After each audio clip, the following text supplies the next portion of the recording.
March 8th, 2022. I'm watching the CBS this morning, and it's Gail is reporting from Times Square.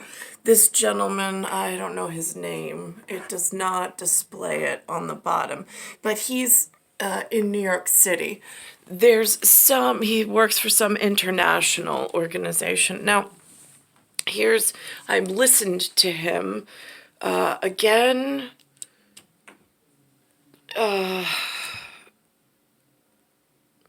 It is so messy in New York only because of all of these unannounced invasions. I mean, like, what separates an invasion from a refugee crisis? Well, let's see. Where are they landing?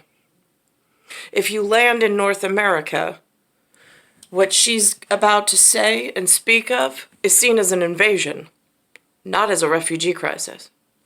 What he's speaking of is of Ukrainians going to Poland.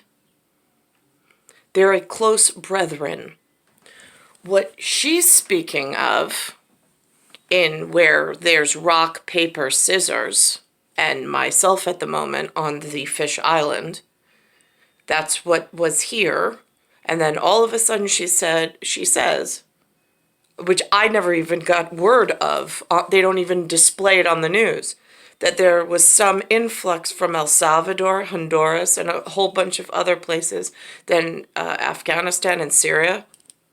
Those are not North American populations. I don't understand how anybody would ever see it as anything but an invasion of privacy, if nothing else, of someone's homeland, because they're not indigenous populations to here. They have nation states elsewhere that they congregate in and are part of. What is with this infatuation with North America and with all of these nation states elsewhere leaving and invading North America? I just don't understand what the allure is. And why do you think that is? A lot of people are starting to say, listen, when people were coming here from El Salvador, Honduras, they were not welcome. They were not really they were not received very well. Right, because you are leaving somewhere that is their emergency service plan is not to land in North America.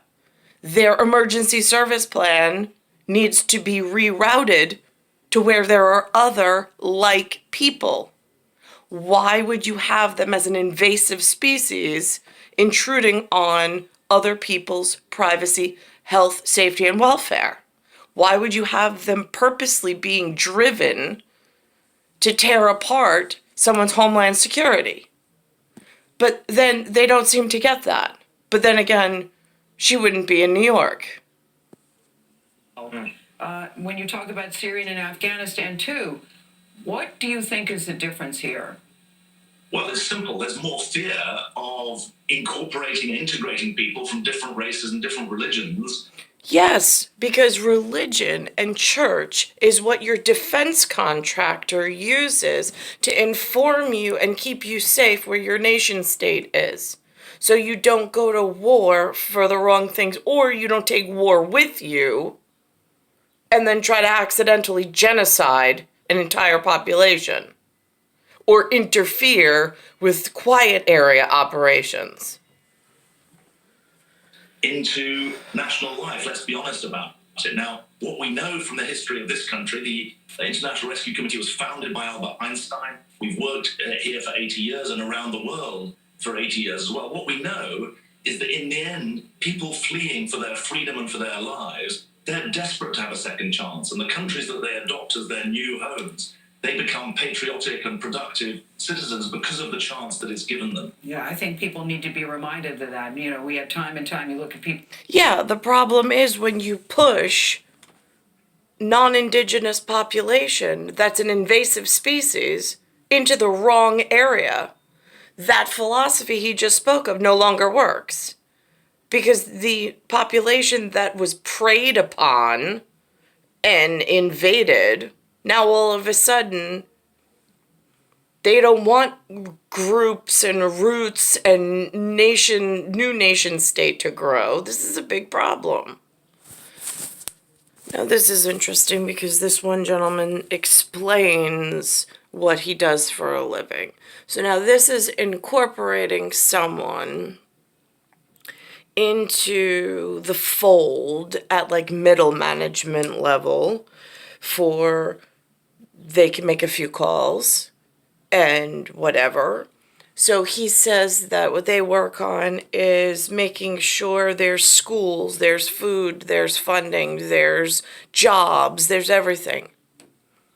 Got it. So the crisis that of the invasion. So were you involved, gentlemen on the TV, with setting up for Haiti, El Salvador, Honduras, and whatever else Gail mentioned?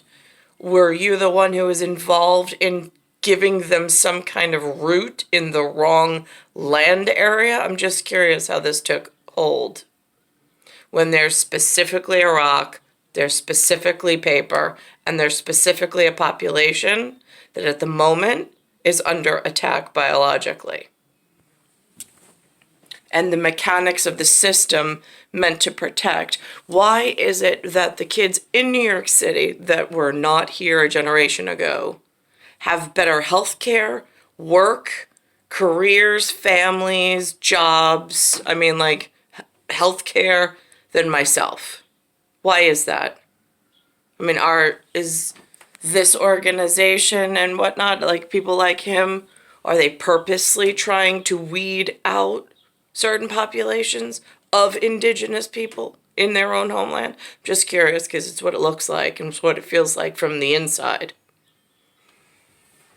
It could be me or you. These people are teachers, they're journalists, they're charity workers, they're business people, they're housewives. So refugees who are fleeing... See, those things weren't even offered to me as second generation born here.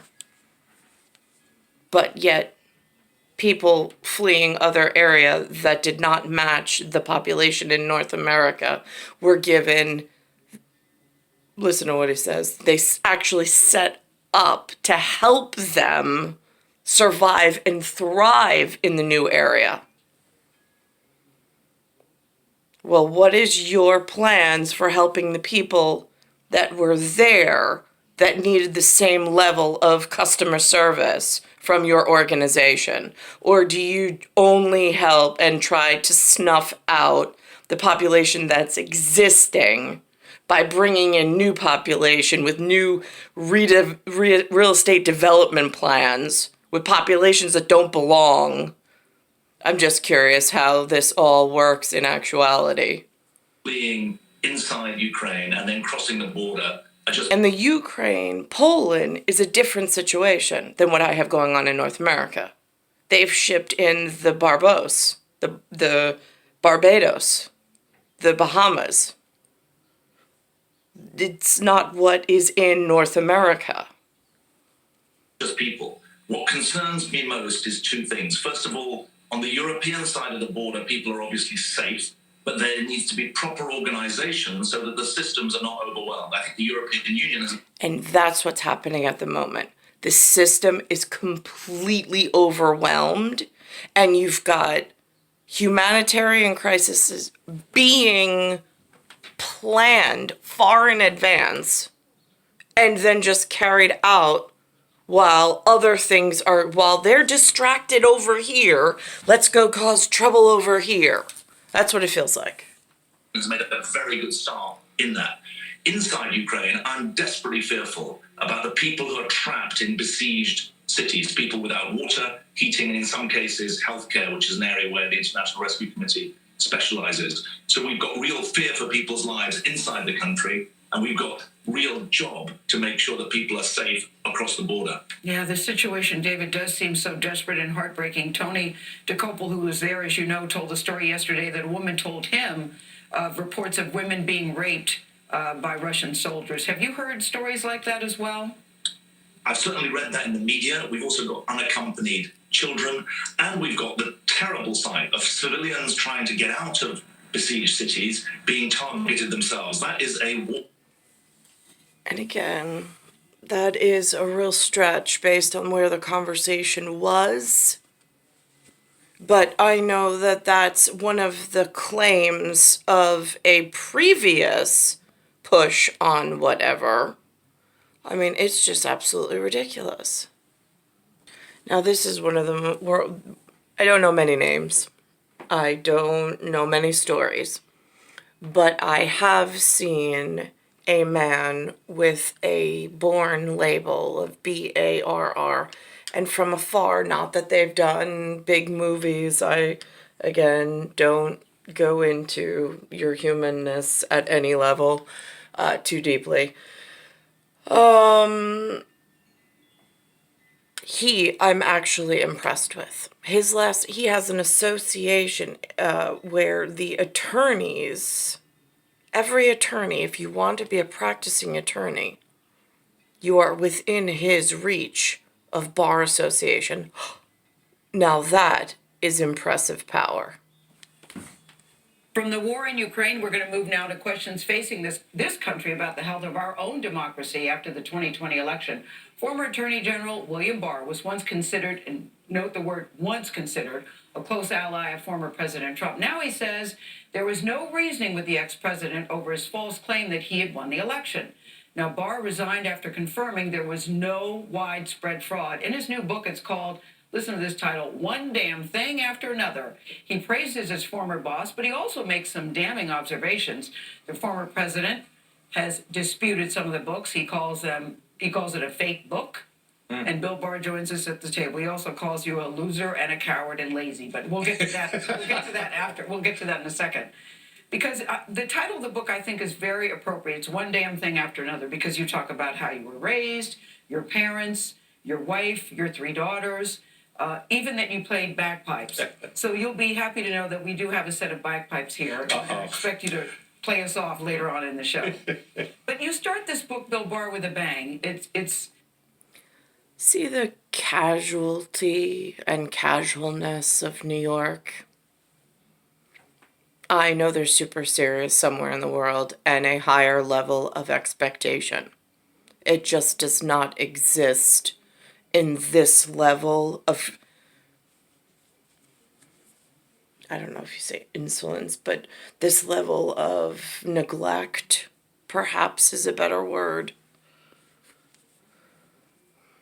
You've just given an interview where you said that there was no... Where she's given more attention.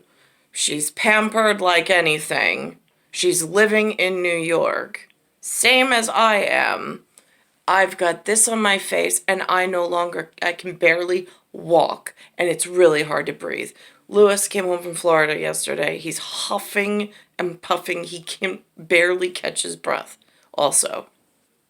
No widespread, nothing to back up the president's allegations of widespread fraud. You get a message that says he wants to see you immediately. You go down to the Oval Office. Even when you walk in the room, they're telling you he's back there waiting for you. Right. I'm not listening to her inventing stories and trying to get a voice where she shouldn't have one. But he is one of the most powerful and impressive men that I never hear about in New York. So it's star 1978, star 8378, Nicole Cataruzza. It's Earth, Solar System, Milky Way, Universe, Galaxy is broken. It's Bayside Station, Bayside, New York, 11361.